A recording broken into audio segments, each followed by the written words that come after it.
dunya qala ma'rifatullah. Bagenza abantu b'ensi batambudde bagenze tebakombye ku bwomerevu bw'ensi. Abaliwo ne bamubuuza bwe bulwa obwomerevu bw'ensi n'abagamba ma'rifatullah, kumanya mutonzi w'ekitiibwa. Ate gwafunye ku chance okumpulira muno mu nsi toyinaamu kintu, wallahi toyina. Bye tulina bye bino byozze wano, bino byennyini bye bibyo. Bino twandibikoze tuteekamu amagezi, tuteekamu amaanyi, tuteekamu science, waki bye byaffe, biri si byaffe. Era bw'ojjamu engatto zo n'otula w'otudde ozze ku bintu ebya permanent. Omwana tabyepankirako, omukyala tabyepankirako, family tebyepankirako. Sobola bakatonda bwe yali ayogera nga Isa ku muliro w'ekitiibwa nabbi waffe Muhammad sallallahu yagamba ya ibadi abange mmwe baddu bange innama hiya amalukum, gino gy'emirimu gyammwe uhsiha lakum, gibaterekera thumma uwaffikum iya, oluvannyuma ngibasasulenga mu nsisinkanye naga faman wajada khaira falyahmadillah, bw'osanganga ekirungi tendereza Allah. Waman wajada ghayra dhalika fala yalumanna illa nafsa, bw'osanganga ekitali ekyo onenyanga mwoyo gwo. Tugenda bino bye byaffe bino. Era bw'oyambala engatto giri mizanyi biri tabikutumanga, by'okutuma bye bino. Bino byakutuma mu nsengo ez'ogamba ezikwewuliza n'otambula mu bantu. Bw'omala okufa babuuza omuggyemu engoye. Engoye ki? Emmere gy'ogamba nti mmere yange bw'ogirya toyina gy'ogenda. Kakati mu nsi oyinamu ki? Mu nsi oyinamu kino. Tumusaba seebyengera n'emirembe ku nabbi waffe Muhammad sallallahu eyatuleetera ekyengera ky'obusiraamu. Twandibajjeewa yemmwe mwanditujjeewa, twandibadde tutya mmwe, twandyambadde tutya, twandyogedde tutya, twandyeyisizza tutya. Yaggwa okubufuna gwe nange wabusabani. Tebereza eyawembejja nabbi Muhammad sallallahu alaihi wasallam n'amugaadi nga kino teyakifuna. Naye nga yatambulako naye bwaweza emyaka 12 bagenda Basra kusuubula. Ne batuuka mu kifo ekiyitibwa Basra, baali bagenda Shami, batuuka e Basra. Omusosolooti amulaba nga ekisiikirize kimutambulirako naga alabika ono ye nabbi ow'enkomerero. N'abagamba nti abange mushameeku wano mujje mubeeko kye mulya. Abu Talib n'akyama, nabbi n'abaako amuleka. Musosolooti n'amubuuza omwana gwe nkulabye naye nti oli mwana muto, nti ekijjulo nategeeza ky'abakulu n'abato, n'omwana muleete. N'agenda n'aleeta omwana Bukhaira ng'amaaso tagajja ku nabbi Muhammad. Ne bamala okulya n'amubuuza owaaye mpaamu njogereko n'omwana ono, omutwala wasiwala. N'amuzaako wabbali waaye oviira wanviira mu Hijazi, ono ye taata wange yafa, ate maama wo naye yafa, onzikiriza okubikkulako mu mugongo. N'abikkula mu mugongo. Kye yasooka okulaba amaaso gaasookera ku mpeta, n'amugamba ddayo otuule. Najje wali Abu Talib wayimulagawa, tugenda Shami kukola ki? N'omwana ono togenda kumuzza. Hadha sayakunu sayyidul alamina, ono ajja kubeera kabaka w'ebitonde. Wa sayab'athuhu Allahu rahmatan lil alamina, Allah ajja mutumanga kyakusaasiza ebitonde. Abu Talib bakoma Basra, ne Maini teyagiyita mbayita panya paka yatuusa nabbi Muhammad, teyaddayo mutambuza. Naye gwe bw'ofuna obusiraamu n'agamba walau shaa Allah, singa yagala Allah ow'ekitiibwa laja'alahum ummatan wahida, bonna yandibafudde ekibiina kimu, walakinna yenno yudkhilu man yasha, ayingiza gw'aba ayagadde fi rahmatihi, mu busiraamu bwe. Gwe nange okubeera mu busiraamu kusaasira. Singa tetuli kino ku maanyi g'olina n'obusungu ng'otamidde, ani yandikutaasizza? Ani? Naye kino okukibe danga konfumiitiriza nze Katonda okumpa obusiraamu nzaani. Tusaba Mungu atukuumire mu busiraamu ya Rabbi, tumusinkane nga tuli bakkiriza abasiraamu abannama ddala. Nkubiriza omwoyo gwange n'ejja mu okubeera nga tutya Katonda ow'ekitiibwa. Entanda esinga okubeera ennungi y'okutya omutonzi. Tuli mu mwezi ogwokubiri mu myezi gy'obusiraamu, omwaka twagumalako dda. Naye omukkiriza kikyayina okukola ng'omwaka guweddeko, ekyo kirabwa n'obulabi n'omwana omuto. Omukkiriza kyayina okukola kiki? Kwebalamu. Sente nnina mmeka? abange kyekinkakatamuko kujja mu kivunaano kya Allah kyakubanja. Zaka eringa swala, buli lwoleka swala adhabu, buli lwoleka zaka adhabu. Ibn Abbas yatuuka n'okugamba nti talina swala, talina zaka, talina swala omuntu atatoola zaka, naye zaka eruwa. Katonda w'ekitiibwa bwe yayogera mu Qur'an yagamba wala yahsabanna alladhina yabkhaluna bima ataahum Allah, tebalowooleza ddala awo abakodowalira ebyo Allah bye yabawa min fadlihi, mu bulungi bwe, huwa khairan lahum, ti birungi gye bali. Ebyo omuntu byakodowalidde togamba nti birungi gye bali, bal huwa sharrun lahum, wabula bibi gye bali. Bibi gye bali ebbanga lyonna lyomalanga oganya okutoola zaka mu maali. Allah walonda abatagala nakujoogerako nga bw'ojoogerako emuwunyira ziizi, naye nga weewuunye sente zagaba zakate gyawa ntono nnyo ku sente zagaba, naye ng'akola buli kimu. Omulala ne bamusanga owaaye zaka eruwa, kya zaka nze nalibadde njiwa, naye waliwo ekiwempe kyanagula kya bukadde busatu, ani yakikutuma? Ani yakikutuma? Zaka ntume. Ekiwempe ky'omuziro ne bw'otokigula tayiro yakuvunaana, naye zaka bakuvunaana. Kiringa omuntu bwe yandibadde wali bayimirizaawo salatul jamaa, salatul fardhiya, eyimiriddewo n'agamba saala sunna, ne bw'osaala sunna 100 nga tonna saala fardha, Allah takkiriza, ayagala fardha, gye yakulaalikako. Zaka ndaalike.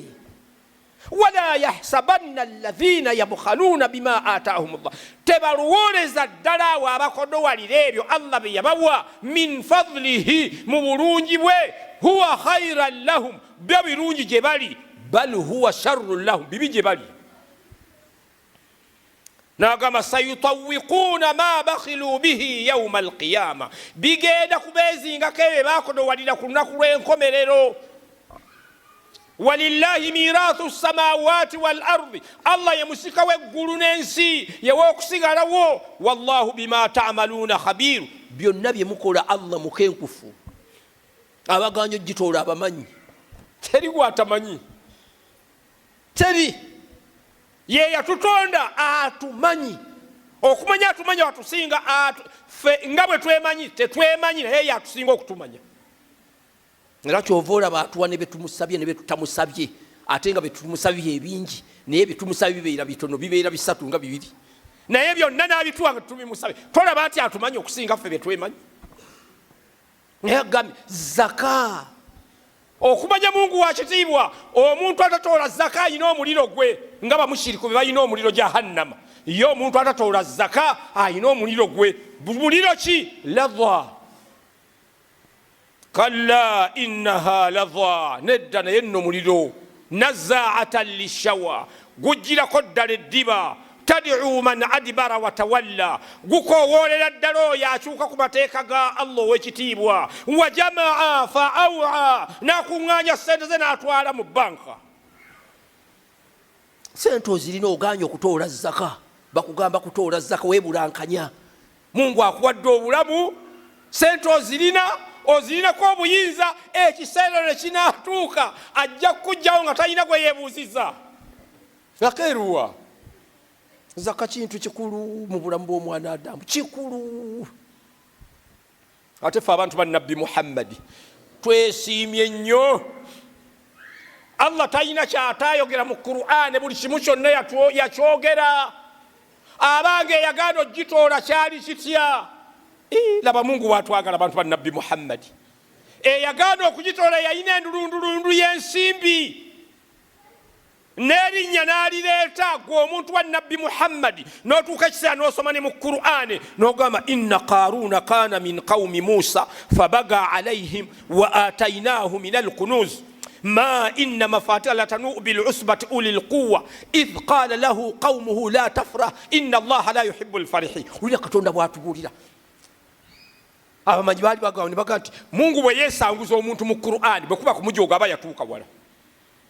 Aye n'agamba bwe kuba kumutya aba yatuuka wala, kuba mu kumutya Allah subhanahu wa ta'ala yayogera ku sahaba ogwo. Zaid ibn Haritha gwe yayogera mu baswahaba bonna emitwalo n'emitwalo. Swahaba ogwo falamma qada Zaid minha watara, Zaidi bw'amala okumala ekyetaago mu Zainabu zawwajinakaha, twamukufumbiza. Allah subhanahu wa ta'ala yafumbiza Zainabu makaga Nabbi Muhammad. Allah n'ayogera ku Lukumani, yali ayawula atya Katonda kuba abantu baagala tawhid. Yali ayawula atya Katonda kuba Katonda okwesanguza kibi. Ye tayagala kwesanguza, naye bw'otuuka n'akwesanguza oba otuuse wala. Musa lumu yasaba enkuba okutonnya, enkuba n'egaana. Mungu n'amugamba genda okuŋŋaanya Abayisirayiri mugende mu lusenyi munsabe enkuba. Musa n'akuŋŋaanya Abayisirayiri n'atandika okulaajana, ne batandika okulaajana. Ayi Allah, Musa n'agamba ya Rabbi, baaba ali bakuŋŋaanye naye ate ogaanye ogitonyesa. N'abagamba mulimu omuddu musajja mukulu wanje emedde agaanye okwenenya. Musa n'adda eri abaddu n'abagamba bannange muffe mulimu omusajja omukulu naye tukusaba weenenye.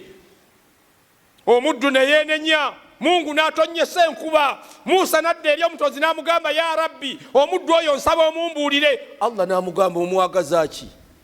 Yeenenyeza. Naye ono okumuleeta mu Qur'ani ekitiibwa mu bigambo bye birungi. Inna Qaruna kana min qaumi Musa, Qarunu yali mu bantu ba Musa. Fabaga alayhim, n'agaana okutoola zaka mu maali. Wa atainahu min al-khunuz, twamuwa ebyobugagga. Bya bugagga kyebyo? Gwolowooza Katonda mufe asobola okugamba nti yatuwa ebyobugagga? Ffe tuli baavu. Wabula bwe yatukowola yaga nti ya ayuha nnaasu antumul fuqarau ila Allah wallahu ghaniyyul hamid. Abange mmwe abantu muli baavu eri Allah ow'ekitiibwa, naye Allah ye mugagga atenderezebwa. Naye Karunu sente mmekazi yamuwa. Wa atainahu minal kunuz, twamuwa ebyobugagga. Katonda teyayogera muwendo gwa nsimbi. Allah ow'ekitiibwa yali agumanyi, naye yatubuulira bikozesebwa bye yali akozesa mu bizinesi ze. Omuntu alina amagezi addeko mu nsonda ewuwaatula sente zaali zenkanawa. Nakugamba inna mafatihahu, naye nno ebisumuluzo ebyagiri biggula amawanika ge, latanuu bil usbati ulil quwwa, byali bisowererwa abasajja bannannyini maanyi. Wulira lafuzu gye yakozesa, ulil quwwa, bannannyini maanyi nga tebabisobola. Olwaliro tunoonya nnyini maanyi waali ebisumuluzo. Tabari agamba nti ebisumuluzo babisitula bannannyini maanyi ne bamenyeko ebifuba n'abagamba mubiveeko. Tabari n'agamba ebisumuluzo ebyali bijja eri mu maka ga Karunu bijja ku sitoowa zaali ensolo 6. Abakozi ne batandika okubijja ku nsolo, ne batandika okugula omuli zaabu omuli feeza. Nabuuza bannakampala ani ayina ebisumuluzo nga babireeta ku wirubalo. Kale oba si wirubalo nga babireetera mu bbuutu y'emmotoka, ani abirina? Ani? Kakati oyo bw'agamba bw'oti sente zaali zenkanawa, ani azirina ezo? Idh qaala lahu qawmuhu, wulira Mungu bw'agamba, abantu be bamugamba la tafrah, leka kwewulira Karunu, leka kwemanya. Bw'ofunanga sente n'oteewulira weebaze Katonda. Almaalu maalu, sente kukyuka, entunula ekyuka, enneeyisa ekyuka, ennyambala ekyuka, entambula ekyuka, entunula ekyuka, byonna sente. Naye kyova olaba bazifuna nga tebalina gundi omusanga awonyera. Noga waaye Kasimu mulwadde okugulu nti alina sente, kwe kuwonyera okwo kwawonyera. Omulala n'omusanga babeera bafunye sente ng'alina obukadde nga 3 buli muno mu nsawo, batera kwambala bugaalubindi buddugavu, abeera wali nga yeesigamye ekisenge, olowooza takulaba naye abeera akulaba. Waaye Kasimu talaba, akulaba. Omulala n'ojja n'omusanga agenda n'awuuba akasumuluzo ka bajjaaji mpya, akawuuba tatoola na salaamu, eriiso erimu lizibiridde ati agenda kasumuluzo, ate ng'enkuba ejja kutonnya yeggame. Idh qaala lahu, abantu bamuga la tafra, Karunu leka kwewulira, leka kwemanya. Inna Allaha la yuhibbu al-farihin, Allah tayagala beewulira. Lwaki weewulira? Allah tayagala beewulira. Bw'ofunanga sente, Allah bannange sente nzibu. zikyusa entambula, zikyusa entunula, zikyusa enjogera, ate waliwo azifuna nga tayogera. Olaba bisige kugira kulinnya waggulu n'ogaawo waayo gundi mulwadde nti ayogera naye sente alina. Abamuzi batuma kwogera. Bw'akomawo ewaka ng'akomyewo kiro ne balirwana ababuuza abeeyo mwebase edda salaamu alaykum. Ne bagamba taata gundi mweziriko olwo ezibula atambula nga kkapa. Ate bw'aba azze nga mweziri n'omulyango tagukonkona abeera muli ng'ayimba omukono guli mu nsawo omuli ssente. Abo abakyala Mungu abasaasira amanye waayi taata w'abaana yazze dda mugende muggulewo kitammwe tannajja yazze dda okumuggulira bagenda ne bamuggulirawo omukono gubeera mu mpale we bamusuubira okutuula tatuulawo okumanya ssente ogizannyisa ng'agenda yeebaka. Waayi taata Kasimu emmere tugitadde ku dayiningi tolya sigenda kulya nina ebizibu byayina bya ssente. Munnaffe tonaaba ajja muyamba agenda anaabe. Agenda n'empale ye mu kiyigo okuteeka sabbuuni mu maaso amujja mu mangu alaba empale bwagitadde omukazi talwa kugiteeka. Kale tunuulire obukopi obwo butunuulire. Allah la tafrah, leka kwewulira leka kwemanya. Inna Allaha la yuhibbu al-farih. Allah tayagala beemanye, tayagala beewulira. Allah yatwagala nnyo abantu ba Nabbi Muhammadi n'atuwa amagezi oluvannyuma lw'okwogera ku naggagga. Yakuwa magezi ki? Nagga wabtaghi fiima ataaka Allahu daara al-akhira, noonya mu ekyo Allah kyakuwadde ennyumba ey'emirembe, amaanyi, obuvubuka, amaaso, ensimbi ozirina. Noonyamu ennyumba ey'emirembe, ensimbi ozirina zisaddaake, ensimbi ozirina twala mu zaka, ensimbi ozirina genda e Makka, kola ebintu byo. Lumu ow'ekitiibwa Nabbi Muhammadi sallallahu alaihi yabuuza basahaba atadiru ma sa'aluku, mumanye omuvuwavu lunkupe? Qaalu, ne bagamba as-sa'aluku ayitibwa omwavu man la dirham, yoyo atalina ssente talina bintu waka. N'abagamba as-sa'aluku ayitibwa omwavu kullu as-sa'aluku saabaavu yoyo Allah gwe yawa ensimbi n'agaana okukola byamugambye n'amujja mu nsi sente n'azirekera abatamanyi kyebazikolamu. Hatha huwa bali eyo emikono giri eno baagala kusaddaaka tekikyasoboka. Era wano Mungu baba amugjamu omwoyo agamba laula akhartani ila ajalin qarib, nindiikirizaako akaseera ngende ntoola ezzaka ngende nsaddaake mbeere mu bantu abakkiriza abakozi b'emirimu emirungi. Wala yuakhira Allahu nafsa, Allah tayinza kulindiikiriza ekiseera bwe kiba kituuse. Wallahu khabirun bima ta'mal, Allah amanyi ebyo bye mukola abimanyi.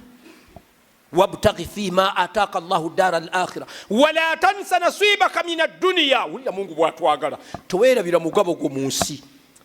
Lyako bulungi, yambalako bulungi, vuga kamotoka akalungi, kwata kasimu ak'omulembe, yambala ku ngatta ennungi.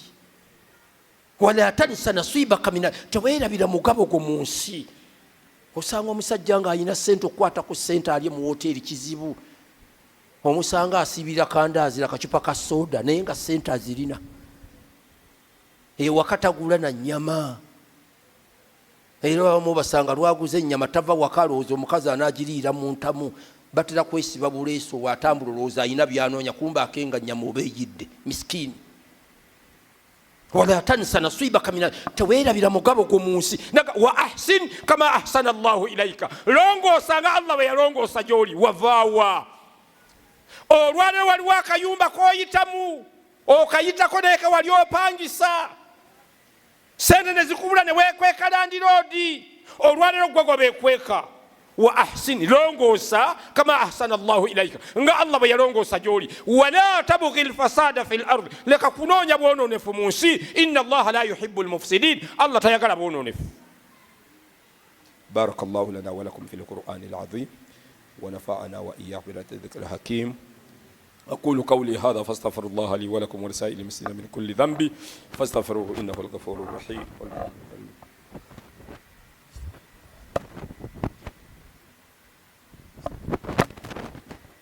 الحمد لله وحده والصلاة والسلام على من لا نبي بعده وعلى آله وصحبه والتابعين لهم بإحسان إلى يوم الدين.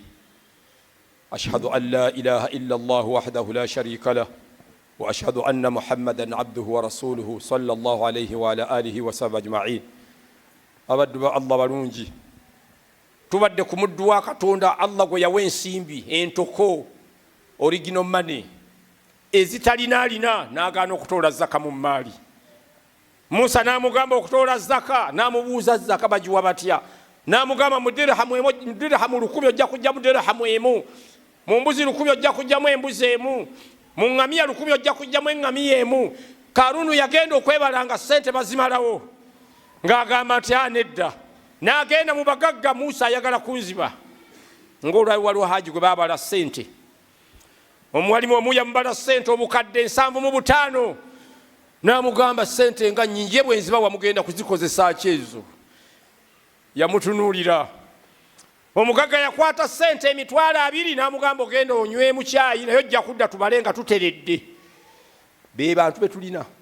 Ne wabaawo gwe baabala akawumbi, n'amugamba kawumbi, n'asattira n'agendako eri Seekoomu n'amugamba waayi bano baagala kunziba naye sente nga nnyingi, akawumbi ke bambaze mbadde njagala nkagulemu ettaka ly'omuzikiti nzimbeko omuzikiti endala nzibawe. Seeka yamugamba ebyo tebikola, gwe kwata sente ogenda obawe. Zakatul maali nzibu, mulimu gwewunyira ziizi nga tayagala kujoogerako. Naye nkugamba muddu wa Allah, Allah tayina mawuduu gye yayogerako n'agidingana ng'okutoola zakatul maali. Teriyo. Bw'ogitoola obulungi budda gy'oli, ate abalala batagala kugitoola agamba ngenda kugyegabira. Bw'ogyegabira ebeera saddaaka kasita ogigaba. Omulala n'agijja mu kitundu w'abeera n'agitwala. Eyo teyali nkola ya Nabbi Muhammadi. Nabbi yatuma Maavi ibn al-Jabali okugikuŋŋaanya e Yamani, n'amugamba genda ku bantu b'e Yamani obakoowole bakkirize Allah, banange banzikirize nti Nabbi wa Allah. Bwe bamala okunzikiriza bagamba abalaaliseeko esswala 5. Bwe bamala okukkiriza bagambe babalaaliseeko zaka. Gijje mu bagagga ogizze mu baavu. Kakati gwe munnaffe zaka ogitwala wa? Zaka oteekwa kugiteeka wa imaamu. Ku mulembe gw'owekitiibwa Nabbi waffe Muhammad sallallahu alaihi bagireetanga mu maaso ge, agireese n'amusabira edduwa eno, ajaraka Allahu fiima ataita wa baraka Allahu fiima abqaita. Katonda akuweemu empeera mu kino ky'otodde, ateekemu omukisa ku ekyo ky'osigazza. Kasita ogyegabira tebeera zaka. Omulala najja n'agigaba n'agireeta ewa imaamu, zaka yange eno ngireese kasi mutomuwaako n'ekikumi, bw'onoomuwa sijja kuddayo kutoolera wano. Be bantu. Fakharaja ala qaumihi fi zinatihi, yafuluma eri mu bantu be mu byokwewunda kwe. Mu nsolo 100 ali wakati, zitimbiddwako engoye mmyufu, ziriko abaana abawala. Qala alladhina yuriduna alhayata ad-dunya, bagamba abo abaali baagala ensi, abaagala essente, ya wailatana, inga zitusanze, mithla ma utiya Karun, singa twaweebwanga Karunu bwe yaweebwa. Innahu ladhu hadhin azim, Karunu ng'ayina omugabo munene, Karunu ng'ayina ssente, baavu babatunuulidde. Qala alladhina utul ilma, babagamba abawalimu abaali ku mulembe ogwo, wailaku mubadde kimmwe, thawabullah, empeera za Allah, khairu, ze zisinga ebyo Karunu byalina, liman amana, eri omuntu eyagamba la ilaha illa Allah wa amila saliha, n'akola emirimu emirungi, wala yulaqaha illa swabiru, bye tubagamba tewali ayinza kubisisinkana okujjako abagumiikiriza. Oyinza okulaba omusajja ng'avuga pajero pya, n'omulaba ng'avuga emmoloka ya bbeeyi, naye nga jjaamu amukutta ayagala kugenda kufuuwa mmindi, jjaamu amukutta ayagala kugenda mu ssaba. Omulaba omwewu naye ng'ebizibu byalina, gwe omulaba n'omwesiimisa. Takyebaka, mu kwebaka agenda mu toyi n'asumagirako eyo, n'avaayo n'atula mu ntebe, n'addayo n'agenda n'akola emirimu gye. Wama yulakaha illa swabiru, teri ayinza kubisanga ebyo okujjako abagumiikiriza. Abawali bagamba abantu ba Nabbi Musa, mubadde kimmwe, ebyo Karunu byalina bitono nnyo okusinga la ilaha illa Allah gye mulina. La ilaha illa Allah giyita ya muzannyo. Olaba Firawuna yali agenda kuzikirira ajogere, Jibril n'agamba Nabbi Muhammad sallallahu alaihi wasallam, singa wandaba bwe nadduka wansi n'entoola ettosi nditeeke mu kamwa ka Firawuna aleme kwogera la ilaha illa Allah, bwe yandikyogedde Allah yandimusonyiye. Kigambo eki yakyovula abamanya bamukiyita istighfar. Singa yakyogera ne kiyita ku myaka 1000 gye yajooga Allah yandimugambye nkusonyiye. Adduba Allah fakhasafna bihi wa bidarihi al-ard. Bulya Mungu bwagamba Karunu ettaka lyamumira ng'ensi eraba. Yawayiriza nabbi wa Allah n'agula omukyala n'amuwa essente. Njagala onjogerere bino. Musa ng'ali mu Bayisirayiri, Musa yali mu Bayisirayiri ng'ababuulira Tawureti. Omukyala n'agamba, Musa agamba omubbi muffe tujja mutemako omukono, omwenzi muffe bw'anaabeera mufumbo tugenda kumutta. Omukyala n'agamba wadde gwe Musa wadde nze. N'agamba ani yampa olubuto luno? Musa ennaku n'emukwata, ali mu bakungu abayita basiramuke, ennaku n'emukwata ennyiike, n'ateeka ekyenyi kye wansi n'agamba ya Rabbi nkusaba ompe obuyinza ensi ngiragire kye njagala. Mungu n'amugamba nkikuwadde obuyinza mbukuwadde. Musa n'akwata Karun n'amugamba ettaka limumire, ne limumira n'aligamba khudhihi, ettaka ne likwata Karun limumira. Agenda wasaalajana, mwana wa ssebo sikyaddira, khudhihi mumukwate, mwana wa ssebo nsonyiwa sikyaddira, khudhihi mumukwate. Ettaka ne limukwata n'abulirayo. Bw'amala okubulirayo Mungu n'agamba Musa, omuddu wange yakwegayiridde omusonyiwa n'ogaana. Singa okwegayirira yakutadde gye ndi nani musonyiye, sikyaddayo kugondeza muntu nsinga bwe njigondeza. Oye Allah ow'ekitiibwa, ebyafaayo biba bitulaga nti okusonyiwa kwa Allah kuli kumpi eri omuntu aba yeenenyezza. Naye Karunu yalaajana, Musa n'agaana, ettaka ne limumira. Fakasafuna bihi wa bidar, twamumiza ettaka n'ebyobugagga bwe. Abamanyi abamu bagamba nti ebyobugagga bino byolaba basima bye bimu ku ssente za Karuna, ku byobugagga bya Karuna. Omukyala gwe bawasene n'agamba banne Karunu yampadde ssente nswaze nabbi wa Allah, naye nabbi wa Allah tannannyendako. Amanyi bagamba Karunu ssente ze yawa omukyala, bw'oziwa ekyalo nga buli muntu ogenda omuwa kapito, buli muntu afuna kapito emumala, ssente ne zisigalayo zaali zenkana zitya. وصلي وسلم على سيد المرسلين وإمام المتقين. فقد أمر الله في كتابه حيث يقول إن الله وملائكته يصلون على النبي يا أيها الذين آمنوا صلوا عليه وسلموا تسليما.